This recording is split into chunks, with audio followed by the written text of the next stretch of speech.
ദൈവത്തിൻ്റെ സൃഷ്ടി. നമ്മൾ ഓരോ ദിവസവും കണ്ണു തുറക്കുമ്പോൾ തന്നെ നമ്മൾ കാണുന്നത് ദൈവത്തിൻ്റെ അത്ഭുത സൃഷ്ടിയാണ്. അതിൻ്റെ നടുവിലാണ് നാം നിൽക്കുന്നത്. നീലാകാശം, വെളുത്ത മേഘങ്ങൾ, സൂര്യൻ്റെ ചൂട് എല്ലാം ദൈവത്തിൻ്റെ സ്നേഹത്തിൻ്റെ തെളിവാണ്. നമുക്കറിയാം, ഒരു വിത്ത് മണ്ണിൽ വീണാൽ അത് മരമായി വളരുന്നു.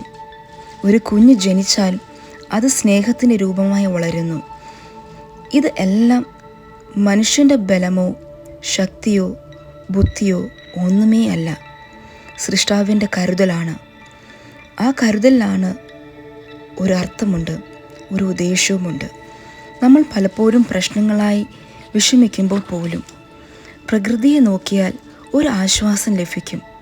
കാരണം അതെല്ലാം നമ്മോട് പറയുന്നത് ദൈവം ഇപ്പോഴും പ്രവർത്തിക്കുന്നു.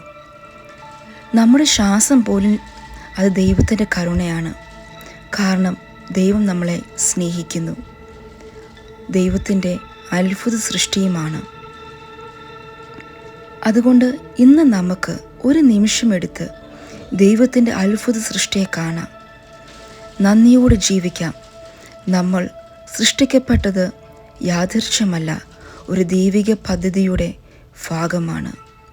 ദൈവം നമ്മളെ ഓരോരുത്തരെയും അനുഗ്രഹിക്കട്ടെ.